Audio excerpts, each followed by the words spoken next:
Update. My soon-to-be ex-husband humiliated me on our wedding day and met his karma instantly. Original post. It has been 2 days since my wedding day. I had already been with him for 4 years, 1 year of which I was engaged. It all started a few months earlier when I noticed my husband Jake watching prank videos. Among other things, these videos showed embarrassing photos of the bride being played on a projector in front of the whole room, or the bride's face being smashed into the cake. I told him straight away that I didn't want anything like that at our wedding. He just laughed and said that he wasn't planning anything like that. I thought that was the end of it, but I kept catching him making strange arrangements with his friends. He suddenly wanted to choose the wedding photographer and the cake. I thought nothing of it and was just glad that he was helping me with the wedding preparations. Nevertheless, I reminded him the day before that if he did something like that, I would break up with him immediately. When the day of the wedding came, everything went smoothly until the ceremony, until the moment came when the cake was to be cut. The whole room watched as I made a first cut, and the photographer stood in front of us with a camera in hand. Suddenly, I felt a hand on the back of my head pushing me face first into the cake. Not only my makeup, but the whole wedding dress was ruined, and the whole room laughed. My husband the loudest. At that moment, the photographer took the photo and Jake said that this was now our wedding photo. I turned around, slapped him in the face and ran out of the room in tears. Thank God karma didn't take long to arrive and came in the form of his own brother. I ran to the toilet and started crying when I suddenly heard loud shouting from the hall. It was his brother Frank. I could barely understand what he was saying, and when I left the toilet, he was waiting for me. He told me that Jake had something to tell me. Jake was shaking and apologized without looking me in the eye. Frank told him to look me in the eye and apologize again. Even I was a bit scared of Frank at that moment, because I had always thought of him as a kind and gentle man. I had never seen him angry before. Jake apologized again, and then Frank led us back into the hall, which was suddenly very quiet, and most of our families looked down at the floor a little embarrassed. The festivities were cut short, and I was taken home by Frank because I was too angry with my husband and I didn't want to see him. During the ride, Frank apologized for blowing up like that. He explained that my husband was horrible even back when he was a brother and used every special occasion to humiliate Frank. When it was Frank's birthday, my husband would throw his cake at him and break his presents. But back then, their parents always brushed it all off by saying that that's just how brothers behave. So he had to endure every humiliation. But when he saw my husband bury my face in a cake, he was fed up because he realized that my husband was just a bad person who got his satisfaction from humiliating others. I asked Frank if he thought it would be an exaggeration if I separated from my husband, and he said no, because according to him, I deserve better. And he didn't care how his brother felt about it because he had brought it on himself. Then he told me that if I needed help collecting my things, he would help me and gave me his number. And I decided to separate from him and filed for divorce and informed Jake and my family about it. Jake just told me not to do that because it was just a harmless prank. I was spammed by both his family and mine that it would be ridiculous to end our marriage over this. But I see it differently. If he does something like this to me despite multiple requests not to do it, even after promising he wouldn't do it, then I can't trust him. No matter what he promises me, I have to assume that the opposite can and will happen, and that he doesn't care at all how I feel about his decisions. The situation can be projected onto so many much worse situations where it would be important for me to be able to trust him. His brother Frank seems to be the only one who supports me now, and I will go through with the divorce. Call me humorless, call me what you want, but I have given my reasons. Now for the top comments before reading the update. OP, I'm sorry this happened, but so proud of you. You warned him multiple times and he felt it was more important to get laughs than be a trustworthy partner. I don't know why people think humiliation is a prank. If you have to explain that it was a joke, it's not funny. Best of luck. P.S. Please let Frank know he's a good man, and we appreciate him having your back. Thank you for your support. See if you maybe can go for an annulment so you don't have to go through the divorce process. I don't know what the requirements for that are, but you really did the right thing in leaving him. Check with the wedding officiant. They may not have filed a marriage license yet. It's possible you could end it there, by tearing it up, rather than filing it at a courthouse. He lied and was disrespectful, obviously not the things you want in a marriage. Divorcing him now will save you from dealing with more boundaries being broken and heartache. You deserve better. Yes, that's what I've been saying. Stay strong. Honestly, I'd go no contact with those that are gaslighting you. They are disrespectful too. Hugs. It's hard going no contact with most of my family members, but I thought about keeping Frank around as a friend, even if he's the brother of my ex. Definitely keep Frank. He's proven that he's got your back. Start asking your family members why they think so little of themselves that they would stay with an untrustworthy partner. Make sure you sound concerned when you do it. They'll shut up quick. Now for the update. Many of you pointed out that I could get an annulment. Don't ask me why I didn't think of this earlier. But after you guys pointed it out, I plan on doing that. Haven't done it yet, but it will happen the next few weeks. It will probably be much easier than a divorce. With that being said, so a day after I wrote the original post, I went to Jake's apartment to get my stuff. I slept over at my best friend's house meanwhile. Of course, I also took up Frank's offer to help me getting my stuff. When we arrived there, he pleaded with me that it was just a prank and he didn't mean to hurt me. But the only thing I could think about is how he broke my trust before. And how I couldn't trust him now if he told me he didn't mean to hurt me. When he saw Frank, his face turned red, and he yelled at Frank and accused him of poisoning me against him. Don't worry, Jake, you did this to yourself. He argued with Frank for a while, and Frank confronted him with everything he did to him during his childhood. He told Frank to grow a pair and that he should forget about what happened back then. Ironic when he's the one who never changed, and it's just as bad as before. He constantly tried to talk to me, but Frank stood in his way and talked over him, and when we left, I saw how he angrily smashed the door. Apparently, he now spread lies to his family that Frank tried to steal me from him. Luckily, I was able to see who he really was before it was too late. What a coincidence that after this incident, my family spammed me with messages as well, about how we should talk to a therapist instead of breaking up over this. They only stopped when I threatened them to cut them off too. I told Frank about my post here, and Frank told me he read many of your comments. He said he liked your comments and that you made his day. I thought you might want to know this. This is probably the first and last update of this. I just want to get this behind me and look forward. But thank y'all for your support. Depending on the state you live in, you may need to file for annulment really soon, if not ASAP, or you already missed your chance. Check ASAP and don't put it off. Some debts of his may follow you if you are married when he incurred the debts, so get it done fast. Annulments have deadlines as far as I'm aware. In the previous post, some commenters suggested reaching out to the officiant to see if they mailed the paperwork in yet. Some don't mail it right away for situations like this. That would be even easier than an annulment, and I wanted to post here for visibility. My vote is for nuclear revenge.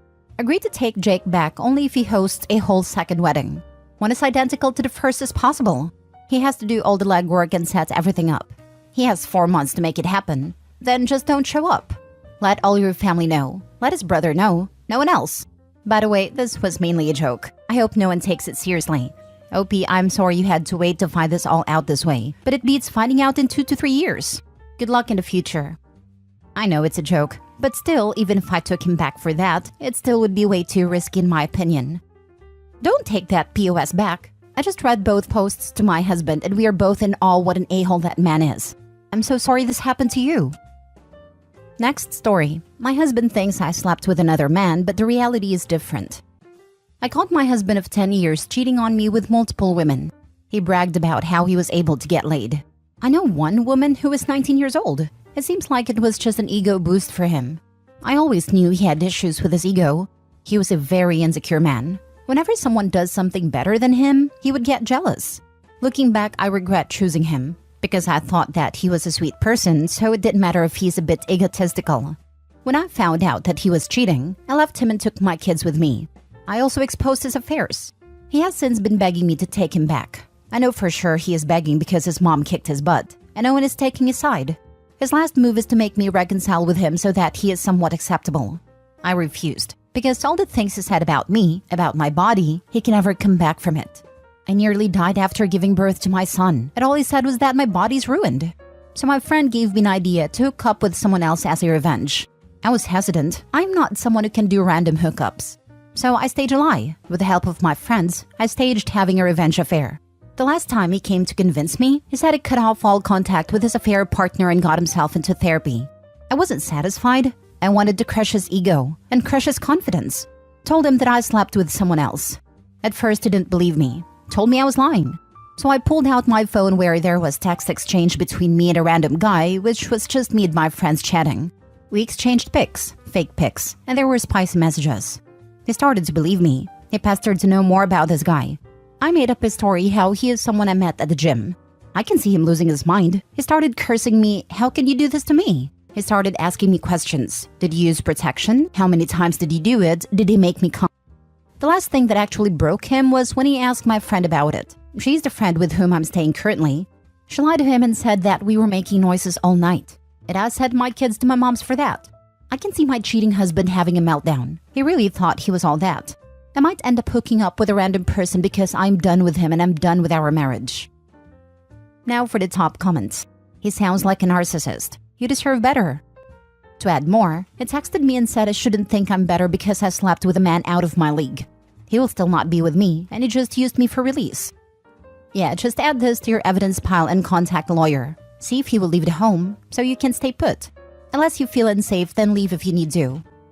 Honestly, this is probably better than actually having a revenge affair. To be honest, my heart is still loyal to my marriage. No matter how much I hate him, he is still on paper, my husband. I cannot disrespect my vows. I say that is a good thing for now. It shows that you're a good person at your core, that even after he betrayed you, you feel that you can't do the same. It seems like it's all very recent still. I hope it gets better with time. All the best to you and your kids. I'm so happy for you, lady. A refreshing read to see a woman not backing down. Just another encouragement to stay away, as men like this are STD grab bags. Staying away from him is best for your health. God knows how long he has been cheating. I'm glad I'm clean. Last story. My boyfriend, possible fiancé, said that when he dies, he wants to be buried next to his late wife.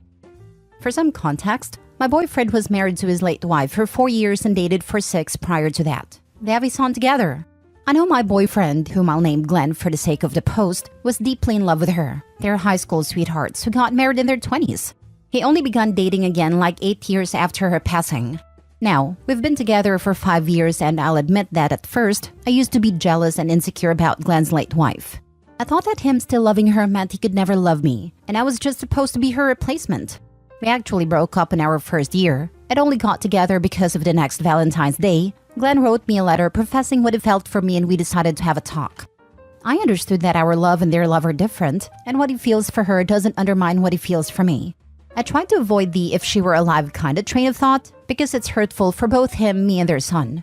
We're together, and I firmly believe that's what matters now. During the years, Glenn and I have talked about marriage, but with how hectic my career has been in the market surrounding it, it didn't felt comfortable having a deeper talk until now. With holidays leaving our door, we decided to have a proper talk about marriage and what we want. We decided we want to get married and began talking about what was expected of it. Mid-talk, he stops and says that whatever happens, he's getting buried next to his late wife. Not gonna lie, this took me by surprise.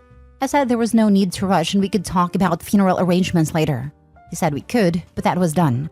When his wife died, he already set a double spot for when he passes away. He, and I kid you not, said he could give me the name so I could be buried near him. It was as bad as it is, honestly, but me, trying to keep the peace and be understanding, I asked why could it be buried next to him too? He has 2 sides after all. But he didn't like that. Oh, he didn't like that. I could see it in his face. He didn't say anything else, but it was written all over his face. I just stood up and said I had to go, nothing more. I guess he came to his senses or realized what he had implied because he called me next morning. This happened on Thursday, and he has texted me ever since. But I know it. This relationship is over. In the end, his always and forever is her and I get it. I respect it. That doesn't mean I have to like it. The relationship has never been bad. His surroundings is not a constant reminder of his late wife. He's not constantly bringing her up. I know I'm overreacting, but that look, as if me asking was stupid. Like there's no way I'll ever share that spot next to him. I'll probably answer him to have a talk next week, but I just know it. This is over. I'll never be able to forget that look in his face. It's awesome that he loved her so much, but you want to be with someone who loves you as much as he loved her. It's so sad he lost her. Knowing he plans his representation of eternity next to her and not you, you made a right decision for yourself. I think there's a big difference between him loving his late wife but having come to terms and move on with his own life. And that's what actually happened, where he seems to see his and Opie's relationship as less than. It's an awful situation, but like you said, Opie deserves unconditional love and not to be someone's backup option. You're not overreacting. With that involuntary facial expression, he told you how he really felt. Of course he's gonna be nice and tell you blah blah, but the truth is he's with you or any other woman because he can't be with a woman he really wants to be with. Good for you for putting yourself first. I wish you the best. And with what he said, that he could drop the name so she could be near him if she wanted. He didn't even care where she'd like to be buried, or if she even already had plans to. He doesn't even care if she would or wants to be buried next to him. Her option was totally reasonable. He could have been in the middle and they could be on either side. I feel like somebody already told Opie she's overreacting and this can be talked over. That's why she feels like that.